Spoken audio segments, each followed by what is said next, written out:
If you've clicked on this episode, chances are you've had it up to here with New Year's resolutions. So much so that you've decided to ignore creating any for the entire month of January. And honestly, I don't blame you. When you're a woman with ADHD, the typical New Year, New Me approach just doesn't cut it. The endless lists, the pressure to suddenly become a productivity machine, it's exhausting. Today, we're talking about ADHD and solutions, not resolutions. I'll explain why traditional resolutions often fail us and how we can shift our focus to real, practical solutions that actually work with ADHD brains. This is ADHD where we talk about everyday life and ADHD. I'm your host, Dr. J. I'm a licensed psychologist who works with people with ADHD. If you've ever made a grand resolution like waking up before the sun to meditate, write, work out, and conquer capitalism before breakfast, only to end up scrolling until 1 a.m., congratulations, you're in good company.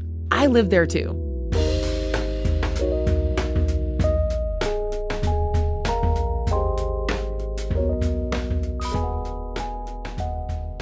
Resolutions are seductive, especially for people with ADHD. They give you a dopamine hit of potential, a shiny illusion that this time, I'll be disciplined. But that fantasy often collides with something called executive dysfunction. So New Year, New Me often translates into no plan, same brain. So why do we keep falling into the same trap? Let's talk about what's actually happening when we set resolutions.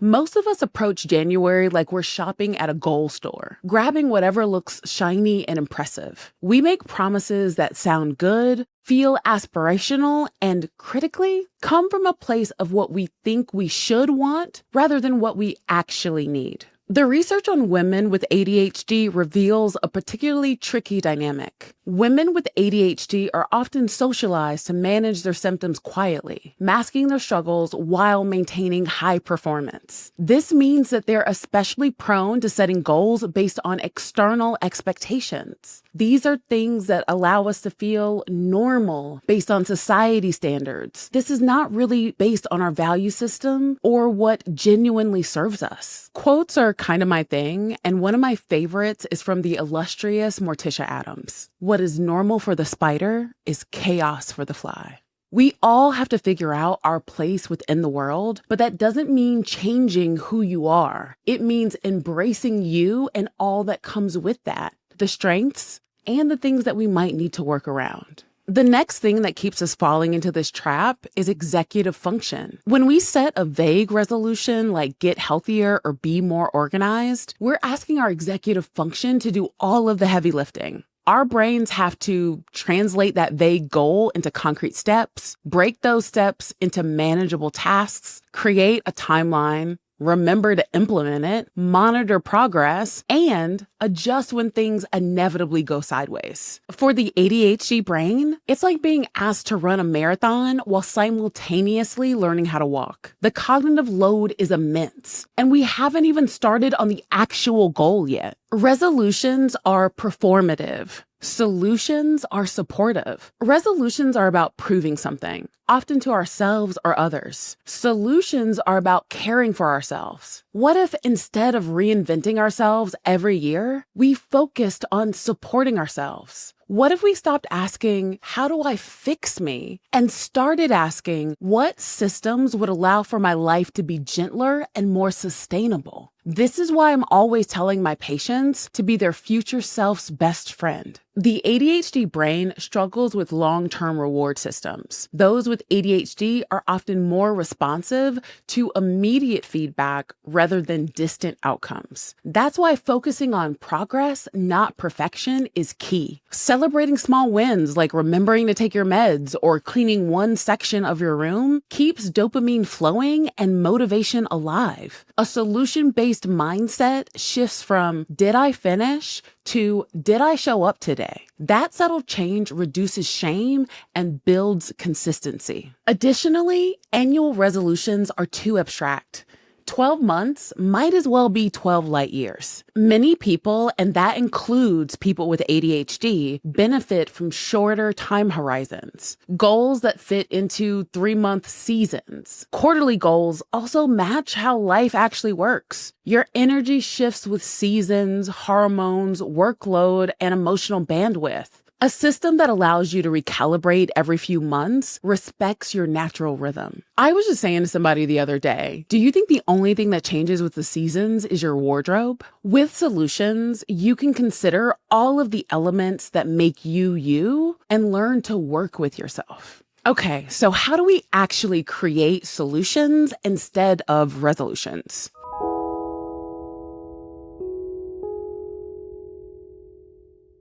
Tip number 1 is to start with curiosity, not criticism. Before you even think about what you want to change, spend some time getting curious about what actually works best for you. And I mean for real, not just how you think you should work or how your coworker works. Grab your phone notes and start tracking patterns. What time of day do you have the most energy? What conditions make tasks feel less miserable? Music, body doubling, coffee, standing. When do you naturally get stuff done without feeling like you have to force it? What kinds of rewards actually motivate you? Maybe you've noticed that you can't focus in complete silence, but you can hyper-focus when there's brown noise playing. Maybe you realize that you always forget to take your meds unless they're literally sitting on the coffee maker. These observations aren't random. They're the building blocks for solutions that will actually work for your brain. Here's an example of what I mean. Let's say I wanted to run more. I would put my shoes next to my bed.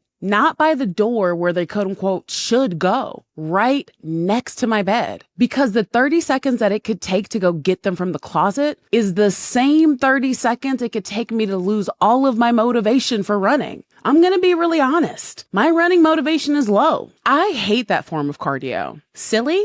Maybe. Effective? Absolutely. I've completed races. Tip number 2 is to make it so specific that you can't misinterpret it. Vague goals are like kryptonite. Get healthier requires your executive function to do way too much translation work. Put on shoes and walk to the mailbox 3 times a week. Eat a vegetable with dinner on Mondays, Wednesdays, and Fridays. Or drink 1 full glass of water before you have your morning coffee. Notice how specific these all are? There's no room for your brain to spiral into, but what does it mean to be healthy really? It's either black or white, done or not done. ADHD brains love that kind of clarity. The key is to make the action so clear that you could explain it to a 5-year-old. If you're having to make multiple decisions to execute a task, it's too complex. Break it down even further. Tip number 3 is to build in immediate feedback. People with ADHD struggle with delayed gratification. We need to know that it's working right now, not in 3 months. It's difficult to wait to see the full result. So what you want to do is create feedback loops that give you immediate satisfaction. So for example, you might want to use a physical calendar and give yourself a satisfying check mark or sticker for each day that you complete a particular task. You may consider tracking streaks in an app that gives you a little dopamine hit. Share your wins with an accountability buddy who will celebrate you. Or simply notice and name how you're feeling right after completing an action. So I feel accomplished, my body feels good, or I'm proud of myself. Tip number 4 is to plan for the fail, not just the win. This might be the most important tip, and it's the one that we skip most often. We plan for success, but we don't plan for the inevitable moment when life gets in the way. So when you're creating your solutions, ask yourself, what happens if I miss a day? What's the minimum version of this that still counts? How will I get back on track without spiraling into shame? For example, if your solution is to take a 20-minute walk 3 times a week, your fail-safe plan might be that if you miss a day, instead of skipping, you'll take a 5-minute walk the next day. And if you miss an entire week, you'll start back on Monday with 0 criticism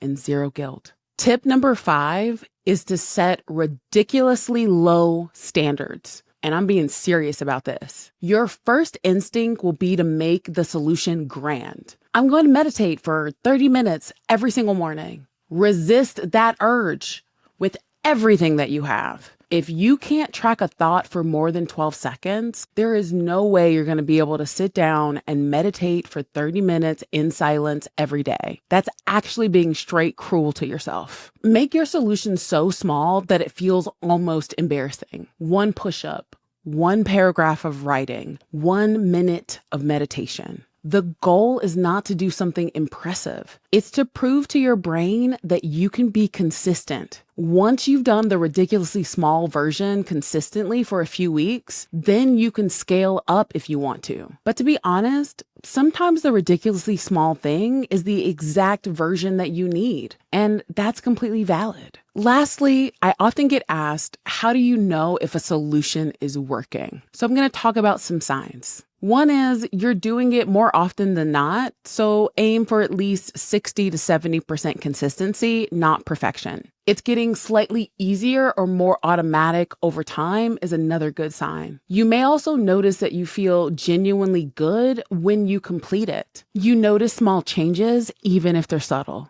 That's a good sign that the solution is working. And then lastly here, you're not white knuckling it through every single time. Now, here are some signs that your solution needs a tweak. You're consistently not doing it, even though you really want to. It feels like a punishment or obligation every single time. You find yourself making excuses or avoiding it. You can't remember the last time you actually did it, or the barrier to entry feels too high, even though it's already been a few weeks. What's most important is being honest with yourself. And I mean really honest. Not the version of honesty where you tell yourself that you just need to try harder. If the solution isn't working, it's time to tweak and try again. Because hey, life is one grand experiment, and you're the mad scientist of your existence. That's it for this episode of ADHD And. Thank you so much for joining me. If you enjoyed today's episode, be sure to check out the episode on ADHD and perfectionism, where I explain why the need for things to be perfect are common challenges for women with ADHD. Please like, subscribe, and of course, leave comments on what solutions you're figuring out for yourself. Help your fellow humans out. We can all inspire and support one another.